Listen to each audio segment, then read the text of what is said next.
Alexander Robinson, the first African-American director of the FBI, was only seeking a bit of peace as he returned to his quiet hometown after years of confronting threats to national security. However, he had no idea of the kind of challenges that awaited him on the streets where he grew up. When he was stopped by Claire Garcia and Laura Parker, two police officers with their own motivations, Alexander found himself at the center of a dark web of corruption and prejudice that was about to be unmasked. But this story isn't just about a simple, unjust arrest. In the shadows, powerful figures manipulated law enforcement to maintain a deeply unfair system. Would Alexander be able to expose these forces and lead true institutional change? Find out now. But before we dive into this story full of unexpected twists and moments of justice, comment where you're watching from today, and if you enjoy this plot with touches of suspense and struggle for equality, don't forget to subscribe to the channel. Alexander Robinson took a deep breath as he drove down the familiar streets of his hometown. After years of leading national security operations as the first African-American director of the FBI, he longed for the tranquility of home. The sun was setting on the horizon, painting the sky in warm tones that contrasted with the coldness of the world he had left behind in Washington, D.C. As he turned the corner onto his street, Alexander noticed a patrol car parked on the side of the road. He didn't give it much thought, after all. This was a night like any other in his peaceful neighborhood.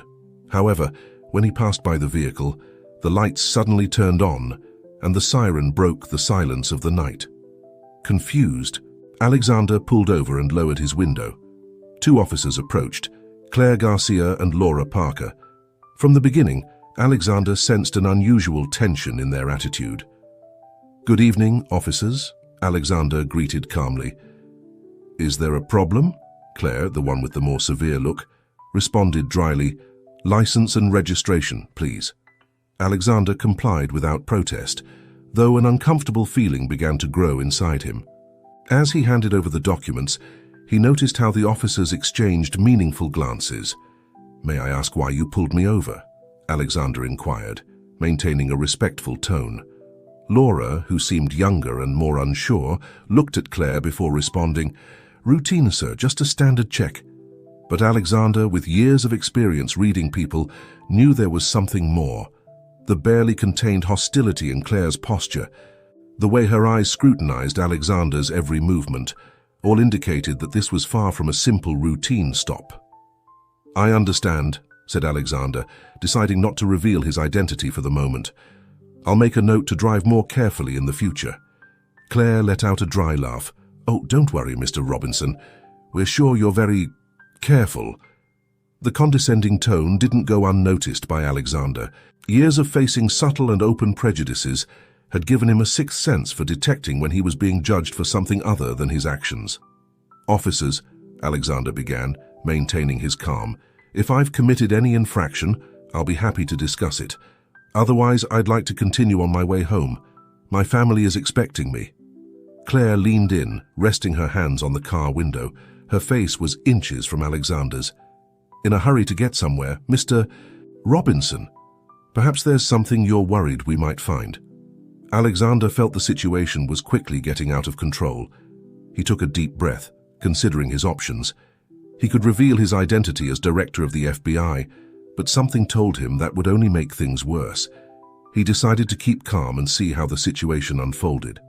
"I have nothing to hide, officer," he responded firmly. "I just want to get home to my family after a long trip."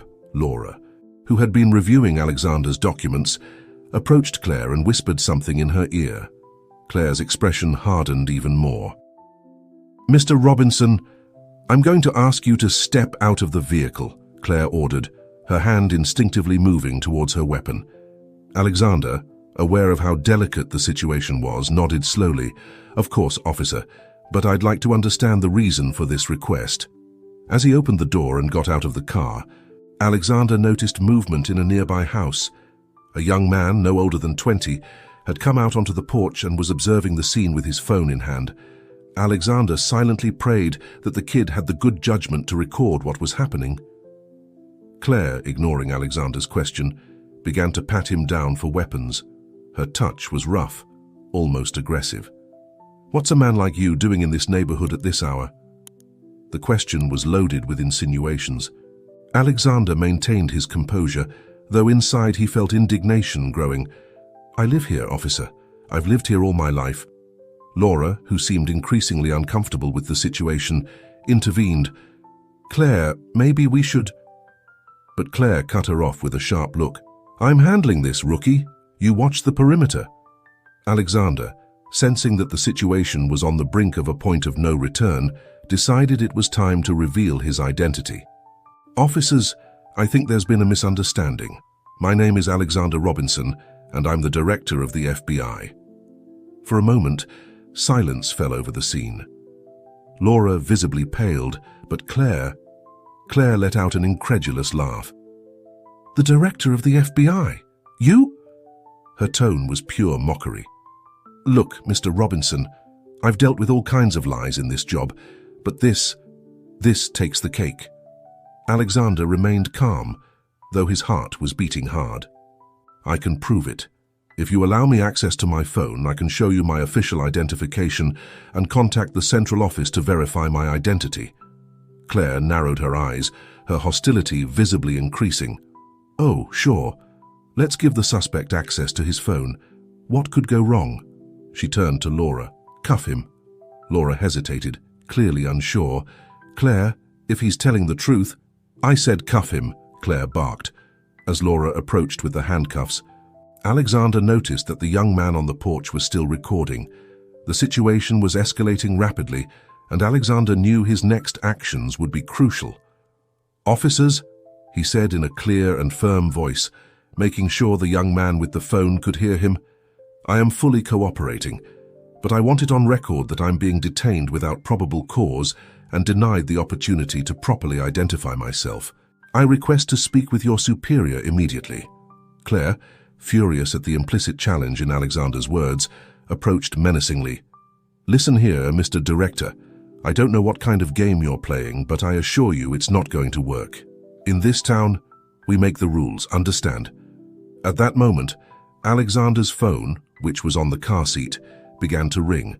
It was the tone he had assigned for emergency calls from the FBI. Claire and Laura exchanged confused looks.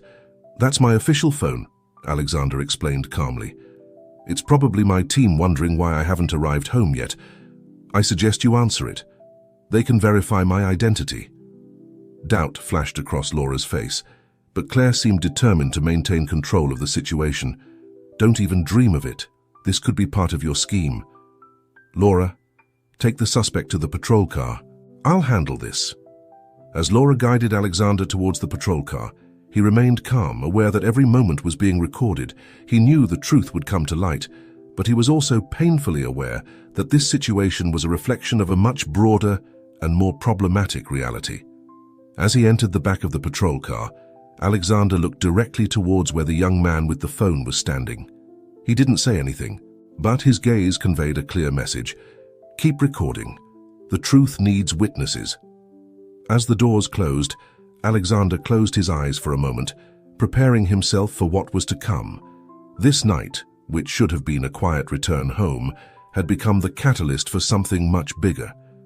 And although he didn't know it at that moment, the repercussions of this night would change not only his life, but that of the entire nation. The interior of the patrol car was stifling, not just from the heat of the summer night, but from the tension in the air. Alexander Robinson, director of the FBI, found himself sitting in the back seat, the handcuffs biting into his wrists, as he watched officers Claire Garcia and Laura Parker argue heatedly outside the vehicle. Through the partially open window, he could hear fragments of their conversation. You can't just ignore this. Claire, Laura's voice trembled with concern. What if he really is who he says he is? Claire snorted with disdain.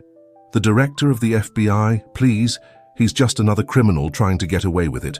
Don't fall for his game. Alexander closed his eyes, breathing deeply to maintain his calm. In his years as an agent and then as director, he had faced life-or-death situations, negotiated with terrorists, and dismantled international criminal networks. But nothing had prepared him for this, being treated like a criminal in his own hometown, for the mere fact of being a black man in the wrong place. The phone on the front seat of Alexander's car kept ringing intermittently. Each tone was like a countdown, marking the time until the truth would come to light. Meanwhile, a few meters away, the young man who had been recording the scene from his porch, Michael Sanchez, felt his heart racing. With trembling hands, he uploaded the video to every social media platform he could think of. "I just witnessed something incredible," he wrote in the description. "I think the police just arrested the director of the FBI for no reason. Everyone needs to see this. Justice for Alexander." Within minutes, the video began to go viral. Activists, journalists, and ordinary citizens shared the post, expressing their outrage and demanding answers.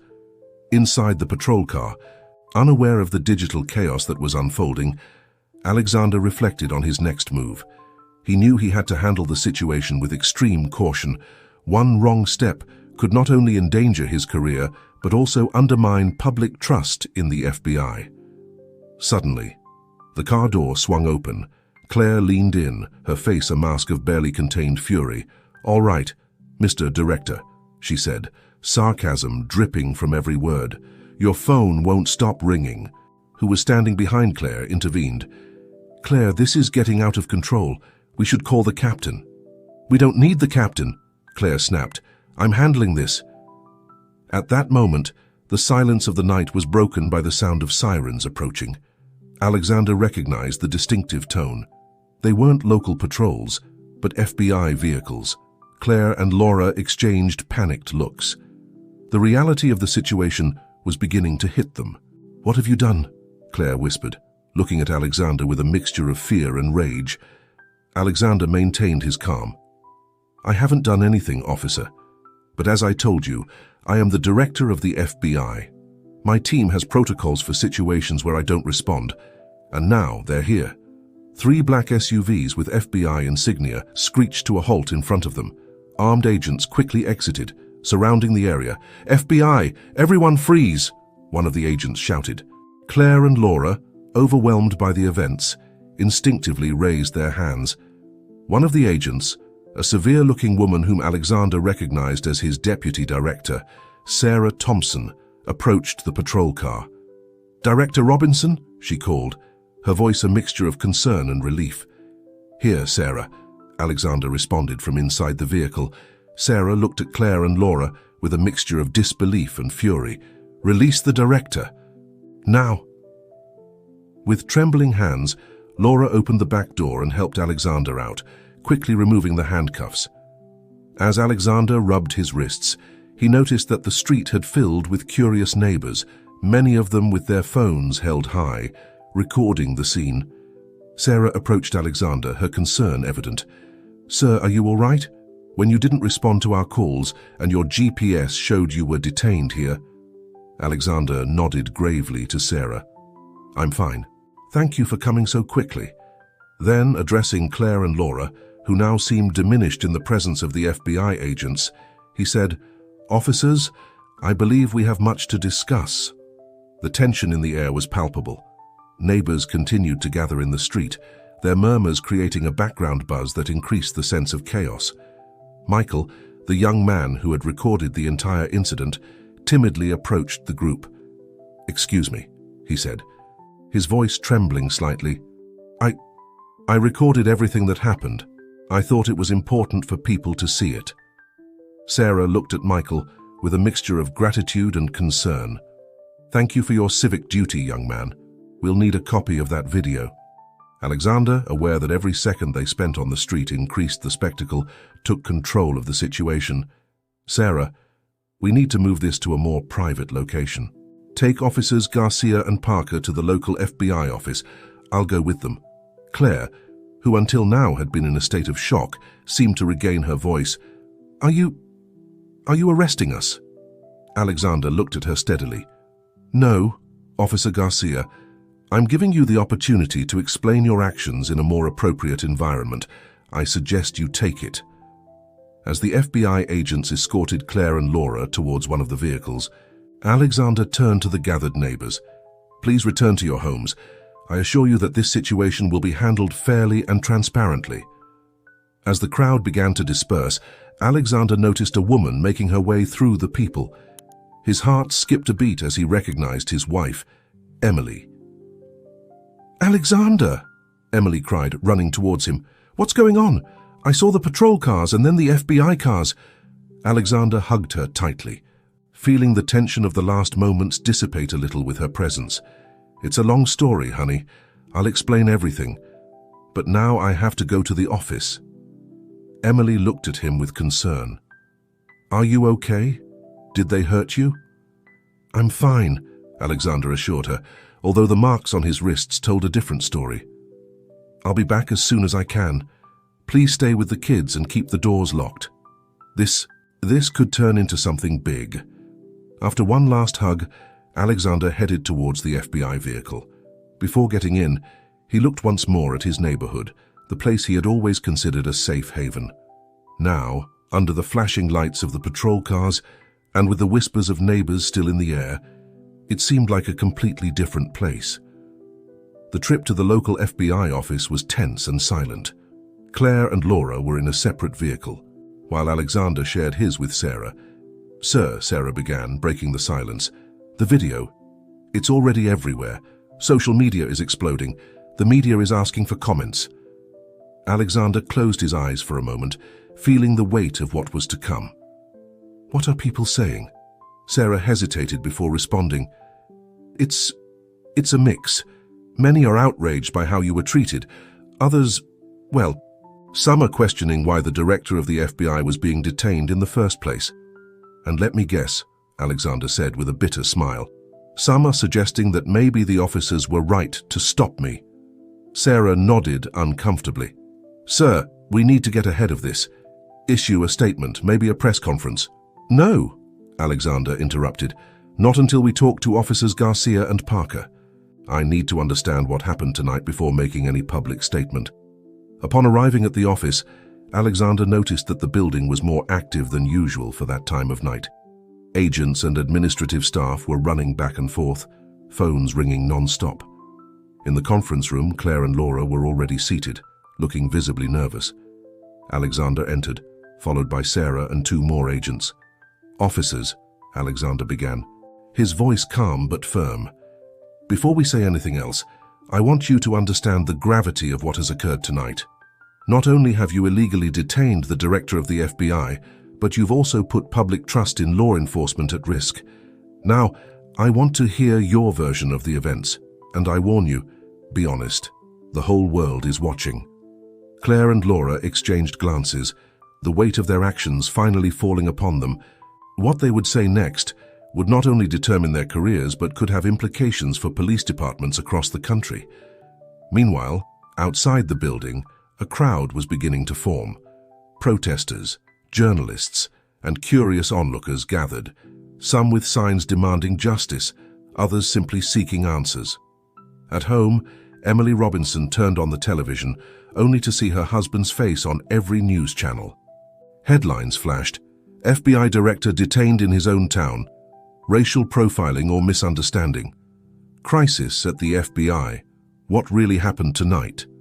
Alexander, unaware of the chaos unfolding outside, prepared for one of the most important conversations of his career. What would happen in that conference room in the next few hours could change the course of history. The silence in the conference room was deafening. Alexander Robinson, now fully in his role as FBI director, stared intently at officers Claire Garcia and Laura Parker.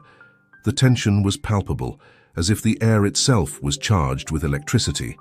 Claire was the first to speak, her voice a mix of defiance and fear. "Director Robinson, we didn't know who you were. We were following standard protocols."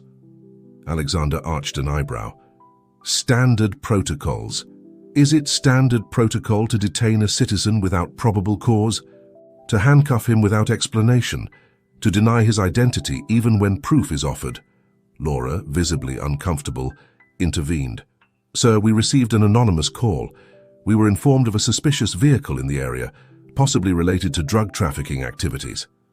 This revelation made Alexander lean forward, his interest piqued. "An anonymous call? Interesting. And what exactly were you told in this call?" Claire and Laura exchanged nervous glances, before Claire responded. The call mentioned an African-American man driving a luxury vehicle, suggesting he might be involved in illegal activities.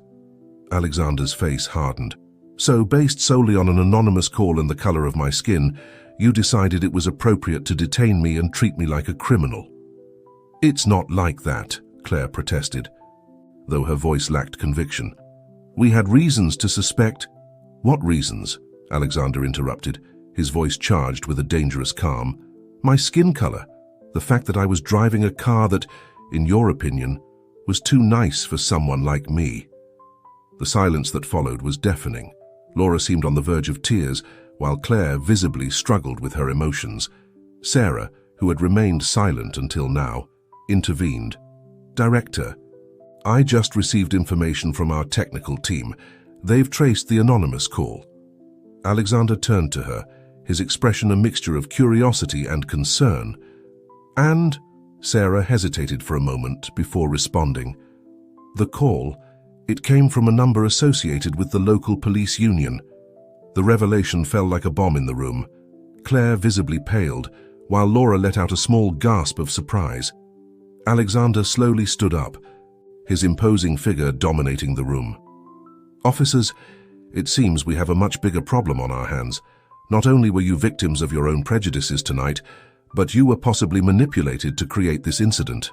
He turned to Sarah. I want a full investigation. Trace that call, investigate any connections with the police union. And I want to know if there have been other similar incidents in the past. Then, addressing Claire and Laura again, he continued.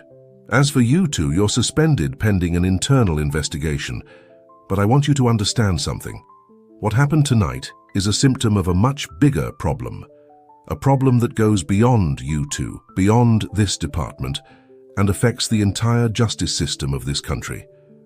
Claire, regaining some of her composure, spoke.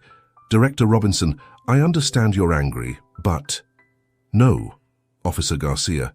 You don't understand, Alexander interrupted, his voice charged with contained emotion. I'm not angry, I'm heartbroken.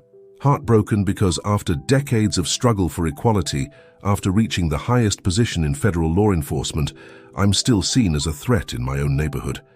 And what's worse, it seems there are forces within the system that are actively working to perpetuate these prejudices. The silence that followed was heavy, laden with shame, guilt, and the painful awareness of uncomfortable truths that could no longer be ignored. Alexander headed towards the door, but before leaving, he turned one last time. Tonight has been a turning point, not just for me, but for the entire country. What we do from now on will determine whether we're truly committed to justice and equality, or if we'll continue perpetuating a broken system. Reflect on your actions, on your prejudices, hand on the oath you took to protect and serve all citizens, because tomorrow, when the sun rises, we'll all have to answer for our actions. With those words, Alexander left the room, leaving behind a deafening silence and the heavy burden of the newly revealed truth. Outside, the night was far from over. News of the incident had spread like wildfire, and social media was buzzing with opinions, theories, and calls to action. In the streets, groups of protesters began to gather, demanding justice and changes in the police system. Alexander, aware that every move he made from now on would be scrutinized by millions, prepared to face the press. He knew his words could either ignite or extinguish the fire that threatened to consume the city and potentially the nation. As he headed towards the press room, Alexander reflected on how a simple night of returning home had become a catalyst for a national movement. The question now was, how would he handle this crisis and what changes would it bring? The dawn found Alexander Robinson in his office in the FBI building, his figure silhouetted against the window as he observed the awakening city. The streets, normally quiet at this hour, were bustling with activity. Protesters, journalists, and onlookers mingled, creating a human mosaic that reflected the turmoil shaking the country. His phone hadn't stopped ringing since the night before. Calls from the president, the attorney general, congressional leaders, all seeking answers, explanations, or simply trying to understand how the FBI director had ended up handcuffed in the back of a patrol car. Alexander turned to his desk, where dozens of newspapers covered the surface, Each headline screamed the same story, but from different angles. Crisis at the FBI, director detained in his own city. Racial profiling at the heart of America, is no one safe? Police union under investigation for possible sabotage. A soft knock on the door interrupted his thoughts. Sarah entered, her face showing signs of a sleepless night. "Sir, the public relations team is ready for the press conference. They're waiting for your guidelines." Alexander nodded slowly. "Sarah, what we say today won't just affect the FBI. It could change the course of the conversation about race and policing in this country. We need to be careful, but also honest." Sarah looked at him with a mixture of admiration and concern. "Sir, with all due respect, some in Washington suggest that maybe you should take a step back, at least temporarily. They say you're too emotionally involved." Alexander straightened up, his determination visible in every line of his face. "I'm emotionally involved, Sarah, and that's precisely why it must be me who speaks. For too long we've treated these incidents as anomalies, as errors in the system. But what happened to me last night? That's the system working exactly as it was designed." He approached the window again, observing the crowd that had gathered in front of the building. "It's time we face the uncomfortable truth. Our justice system is broken, and it has been broken for a long time. And I, as director of the FBI, have the responsibility to start fixing it." Sarah nodded, recognizing the determination in her boss's voice. "I understand, sir. How do you want to proceed?" Alexander turned to her, his gaze steady. "Prepare the press room. I'm going to address the nation." As Sarah left to make the preparations, Alexander took a moment to center himself. He knew the words he would pronounce in the next few minutes could define not only his career but the future of law enforcement in the country. Half an hour later, Alexander found himself facing a sea of microphones and cameras. The press room was packed to the brim, with journalists from all national and international media eager to hear his statement. Taking a deep breath, Alexander began, "Good morning. Last night, I was detained without just cause in my own neighborhood. I was handcuffed, treated like a criminal, and denied the opportunity to identify myself as the director of the FBI. This incident has sparked a wave of outrage across the country, and rightly so. But what happened to me last night is not an anomaly, it's not an isolated incident. It's a symptom of a much deeper and systemic problem that has plagued our justice system for generations." He paused, letting his words sink in before continuing. "As director of the FBI, I've dedicated my career to enforcing the law and protecting the citizens of this country. But last night, I experienced firsthand what millions of Americans, especially people of color, have been saying for years, that the color of your skin can make you an instant suspect, even in your own community." The camera flashes illuminated the room as Alexander continued, his voice gaining strength with each word. "Today I announce that the FBI will initiate a thorough investigation not only into last night's incident, but into broader patterns of racial profiling and police misconduct across the country. But we won't stop there. We'll also implement internal reforms to address unconscious biases and systemic racism within our own ranks." The journalists in the room began to murmur, recognizing the magnitude of what they were hearing. Alexander, however, wasn't finished. "To those who might be thinking that I'm allowing my personal experience to cloud my judgment, I say this. My personal experience is precisely what qualifies me to lead this reform. For too long, we've allowed the status quo to continue, with the excuse that this is how it's always been done. Well, no more." Alexander paused, his gaze sweeping across the room, ensuring that every person present felt the weight of his next words. "From today onwards, the FBI will not only investigate crimes, but it will also be an active agent of change in the way law is enforced in this country. We will work with local police departments, community leaders, and experts in police reform to develop new protocols, improve training, and ensure that justice is truly blind to skin color. This will not be an easy process. There will be resistance.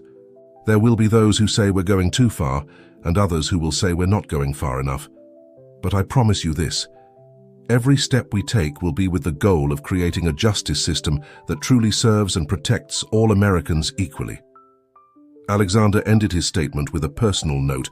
"Last night, as I sat in the back of that patrol car, I thought about my children. I thought about the world they will inherit, and wondered if they would ever be able to walk down the street without being seen as a threat.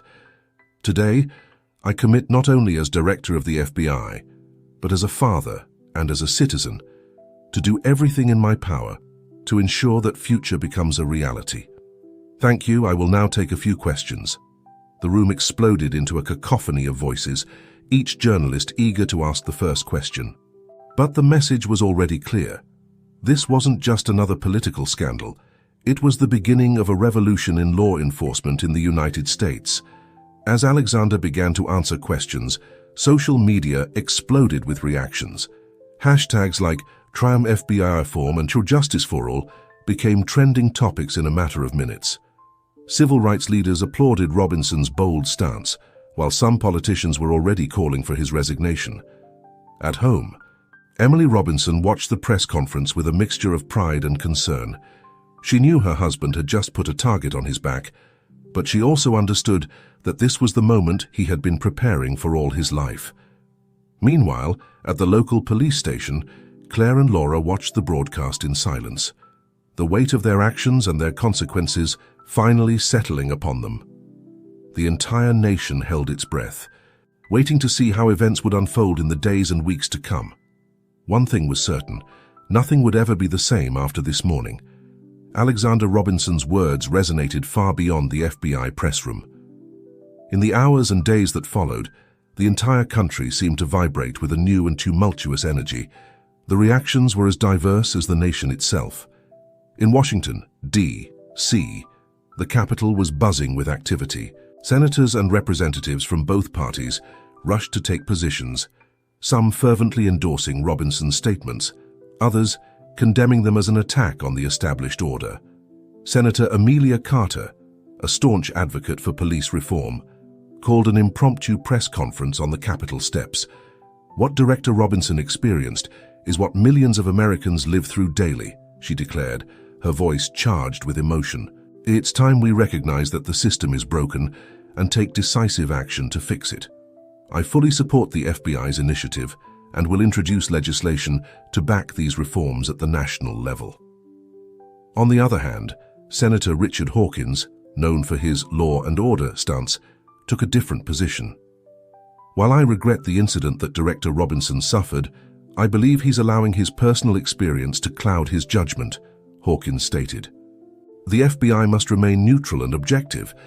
I fear these actions may undermine our law enforcement's ability to do their job effectively." Meanwhile, in the streets of Alexander's hometown, the atmosphere was electric. Protesters gathered in front of the local police station, demanding the resignation of Claire and Laura, as well as a complete review of police practices. Michael Sanchez, the young man who had recorded the original incident, had become a sort of local celebrity. The media constantly sought him out for interviews and comments. "I never thought my video would have such an impact," Michael told a local reporter. "But I'm proud to have been able to shed light on this problem. I hope this leads to real change." At the police station, the atmosphere was tense. Many officers felt attacked and defensive, while others recognized the need for change. The police chief, a man named Frank Rodriguez, called an emergency meeting with all staff. "I understand you're worried and frustrated," Rodriguez began, his grave voice resonating in the packed room. "But we need to look at this as an opportunity to improve, to rebuild trust with our community. We can't ignore what happened. We have to face it head-on." Claire and Laura, seated at the back of the room, sank into their seats, aware of the looks they were receiving from their colleagues. "We've found patterns of racial bias in several departments and field offices." Alexander nodded gravely. "I suspected as much. What about the anonymous call that Claire and Laura received?" Sarah frowned. "That's where things get interesting. We've traced the call to a burner phone, but voice analysis suggests the caller might be someone within the local police department." This revelation made Alexander lean forward, his mind working at full speed. "So we're not just dealing with unconscious biases, but possibly with an active conspiracy to maintain the status quo." "Sarah, I want you to dig deeper into this. If there are elements within the police actively working to undermine reform, we need to expose them.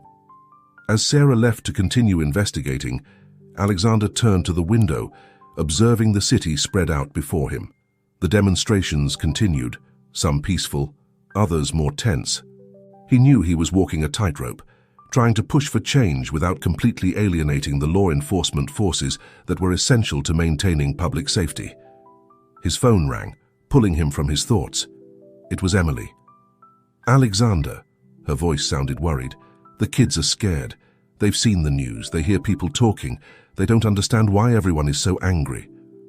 Alexander closed his eyes, feeling the weight of his responsibility both as a father and as a national leader. "Tell them I'll be home soon. We'll have a family conversation. It's time they understand what's happening and why it's important."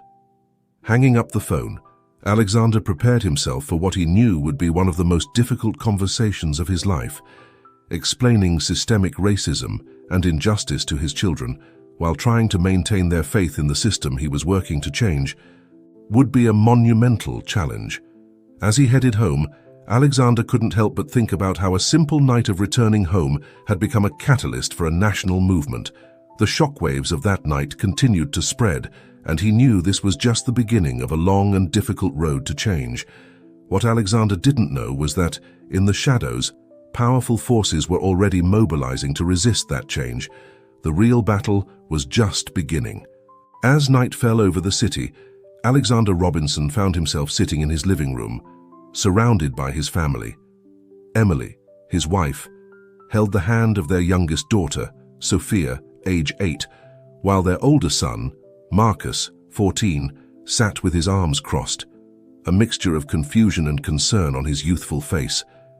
"Dad," Marcus began, his voice trembling, "why did the police stop you? Did you do something wrong?" Alexander felt his heart constrict. He took a deep breath before responding, "No, son, I didn't do anything wrong, but sometimes people make decisions based on how we look, not on what we do." "Is it because you're black?" Sophia asked innocently, her large brown eyes full of confusion. Emily squeezed her daughter's hand, while Alexander struggled to find the right words. "Yes, sweetheart. Unfortunately, there are people who judge others by the color of their skin. It's something I've fought against all my life, and it's something I'm fighting even harder against now." The conversation continued for hours, with Alexander and Emily doing their best to explain complex concepts like systemic racism and unconscious biases to their children. It was an emotionally exhausting night, but Alexander knew it was necessary. Meanwhile, in an elegant downtown bar, a group of men gathered in a private room. Among them was Senator Richard Hawkins, along with several police union leaders and executives from major private security corporations. "Gentlemen," Hawkins began, his voice low but intense, "the situation is getting out of control. Robinson is threatening the entire system we've carefully built over decades." A burly man, identified as the president of the police union, nodded gravely. "My boys are restless. If these reforms are implemented, we'll lose control of the streets. Not to mention the government contracts at stake," added one of the corporate executives. "If the FBI starts scrutinizing our practices, we could lose millions." Hawkins leaned forward, his eyes gleaming with determination. "So we're in agreement. Robinson must be stopped. The question is, how?" The discussion that followed was heated and, at times, sinister. Various strategies were considered, from smear campaigns to more direct tactics. In the end, a consensus was reached: undermine Robinson's credibility and sow chaos to demonstrate that his reforms were dangerous and impractical. The next morning, Alexander arrived at his office to find Sarah waiting for him with a grave expression. "Sir, we have a problem," she said, handing him a report. "We've uncovered a series of suspicious financial transactions linked to high-ranking police union officials. And there's more. It appears there are connections to certain politicians and private security companies." Alexander scanned the report, his frown deepening with each line. "This is bigger than we thought, Sarah. We're not just dealing with individual prejudices. There's an entire corrupt system working to maintain the status quo." Before they could discuss further, the door burst open. It was one of the communications agents, his face pale with concern. "Director Robinson, you need to see this," he said, turning on the office television. On the screen, a news anchor was reading a shocking headline: "Scandal at the FBI. Director Robinson involved in corruption." The report continued with vague but damaging allegations, suggesting that Robinson's arrest hadn't been a simple case of racial profiling, but part of a broader investigation into corruption within the FBI. Alexander stood motionless, his mind racing. "They're striking back," he murmured, "and they're willing to play dirty." Sarah looked at him, waiting for instructions. Alexander straightened up, his determination visible in every line of his face. "Sarah, call an immediate press conference. It's time we bring this fight into the daylight. No more shadows, no more games. We're going to expose everything." As Sarah hurried out to make the preparations, Alexander turned to the window. Observing the city spread out before him, he knew that what he was about to do could cost him his career, maybe even more, but he also knew it was necessary. The country was at a turning point, and he was at the center of the storm. The question was, could Alexander Robinson navigate these turbulent waters and lead the nation towards a more just future, or would the forces of the status quo manage to silence him? As he prepared to face the press once again, Alexander remembered his father's words. "Sometimes, son, true courage isn't in fighting a visible enemy, but in confronting an invisible system that everyone takes for granted." With those words resonating in his mind, Alexander Robinson prepared for the most important battle of his life, a battle not just for his reputation, but for the very soul of the nation. The buzz in the press room was deafening. Journalists from across the country had gathered, eager to hear the FBI director's response to the accusations that had shaken the nation. When Alexander Robinson took the podium, silence fell over the room like a heavy curtain. "Good afternoon," Alexander began, his voice firm and clear. "In the past few hours, serious allegations have been made against me and against the integrity of the FBI. Let me be clear. These accusations are not only false, but they are a deliberate attempt to divert attention from the real problem we face as a nation." He paused, his eyes scanning the room full of expectant faces. "What I'm about to reveal may be difficult to hear, but it's the truth that the American people deserve to know. We have uncovered evidence of a large-scale conspiracy involving high-ranking police union officials, corrupt politicians, and private security corporations." A murmur of astonishment ran through the room.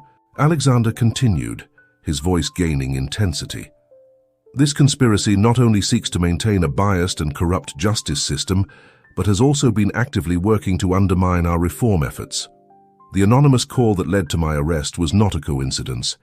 It was a calculated attempt to discredit me and derail our investigations."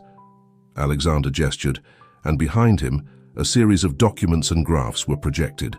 These are financial records, call transcripts, and emails that demonstrate the existence of this corrupt network. Names, dates, amounts of money. It's all here, and from this moment on, all this information will be in the public domain. The camera flashes intensified, and the murmur in the room turned into a roar. Alexander raised a hand to request silence. "I know that by doing this, I'm putting myself in the crosshairs. I know there will be retaliation, but I also know that silence and complicity are no longer options. As director of the FBI, as an American citizen, and as a human being, I have a moral duty to expose this corruption and fight for a truly just system for all." As Alexander continued detailing the evidence and answering questions, the news spread like wildfire. Across the country, people gathered in front of televisions and mobile devices, absorbed in the revelation of a truth that many had suspected, but few had dared to express openly. In Washington, D.C., Senator Hawkins watched the press conference with a mixture of rage and panic. His phone wouldn't stop ringing, allies and accomplices demanding explanations and seeking to distance themselves from the looming scandal. At the local police station, Chief Rodriguez watched with a mixture of shock and admiration as Alexander exposed a network of corruption that extended far beyond what he had imagined. Claire and Laura, seated in a corner, exchanged looks of amazement and shame, realizing they had been pawns in a much bigger game. Meanwhile, in the streets, the demonstrations that had begun days ago took on a new character. What had started as protests against racism and police brutality was now transforming into a broader movement, demanding a complete reform of the justice system and accountability for those in power. Emily Robinson, watching the press conference from home, felt a mixture of pride and fear. Pride in her husband's courage and fear of what this revelation could mean for their family. Beside her, Marcus and Sophia watched their father on television, their young faces a mixture of confusion and admiration. As the press conference came to an end, Alexander made a final statement. To those who benefit from the corrupt system we have exposed today, I say this: your days are numbered. To those who have suffered injustices for too long, I say, your voice has been heard. The road ahead will not be easy, but together, we can build a justice system that truly serves and protects all Americans. As Alexander stepped down from the podium, the world seemed to hold its breath. At that moment, everyone knew that nothing would ever be the same again. The truth had come to light, and with it, the promise of real and lasting change. But as the nation processed the seismic revelations of that day, in the shadows, those whose power was threatened began to plot their revenge. The battle for America's soul was just beginning, and Alexander Robinson was at the center of the storm. The days that followed Alexander Robinson's explosive press conference were a whirlwind of frantic activity. The entire country seemed to vibrate with a new and tumultuous energy, a mixture of indignation, hope, and determination. In Washington, the capital was a hive of activity. Senator Amelia Carter, Robinson's ally, called emergency hearings, summoning police union officials, security corporation executives, and politicians implicated in the revelations. This is a decisive moment for our nation, Carter declared before a packed Senate committee. We have the opportunity to dismantle decades of systemic corruption and rebuild our justice system from the ground up. Meanwhile, Senator Hawkins and his allies desperately fought to maintain control. Hasty press conferences, statements of denial, and attacks on Robinson's credibility followed one after another without pause. Director Robinson is conducting a witch hunt, Hawkins railed before the cameras. He's using his position to push a radical political agenda that will endanger the safety of all Americans. In the streets, demonstrations reached unprecedented proportions. Millions of people across the country marched demanding justice, reform, and accountability. Images of diverse crowds united under a common cause flooded social media and news broadcasts. Alexander Robinson, in the eye of the hurricane, worked tirelessly. Days and nights blurred together as he coordinated with FBI agents, federal prosecutors, and civil society leaders to build solid cases against those implicated in the corruption network. One afternoon, while reviewing mountains of documents in his office, Sarah rushed in. "Director," she said, her voice tense, "we have a problem. We've detected a series of credible threats against you and your family." Alexander straightened up, concern evident on his face. "What kind of threats?" "Varied," Sarah replied. "From death, threats to elaborate plans to discredit you. It seems some elements within the corrupt network are willing to take desperate measures." Alexander rubbed his temples, feeling the weight of the situation. "Increase security for my family. And Sarah, I need you to investigate something else. I have a feeling we're overlooking something big." As Sarah nodded and left the office, Alexander turned to the window. The city sprawled before him, the lights of buildings shining against the night sky. Somewhere out there, powerful forces were conspiring against him and the change he represented. At home, Emily Robinson was dealing with her own battle. The children, bombarded by news and comments at school, were increasingly anxious. "Mum," Sophia asked one night, "why do people want to hurt Dad?" Emily hugged her daughter, struggling to find the right words. "Your father is trying to do the right thing, honey. And sometimes, when you try to change things, there are people who resist." Marcus, listening from the couch, chimed in, "But Dad's the good guy, right? He'll win in the end." Emily looked at her children, her heart torn between pride in her husband and fear for his safety. Life isn't as simple as good guys versus bad guys, Marcus. But your father is fighting for what he believes in, and that's what's most important. Meanwhile, in an abandoned warehouse on the outskirts of the city, a group of men gathered in secret. Among them were ex-cops, mercenaries, and private intelligence operatives. "Robinson has become too big a threat," one of them declared, his grave voice resonating in the empty space. "Our employers want him neutralized, permanently." The others nodded, their somber faces reflecting the gravity of the task ahead. Blueprints, schedules, and strategies were spread out on an improvised table as the group began to plan the strike that they hoped would stop the wave of change threatening to sweep away everything they knew. Back at the FBI, Alexander was preparing for another night of work when his phone rang. It was an unknown number. "Director Robinson," said a distorted voice on the other end of the line. "You have information that might interest you. Tomorrow, midnight, at the old pier. Come alone." Before Alexander could respond, the call cut off. He stared at the phone, his mind racing.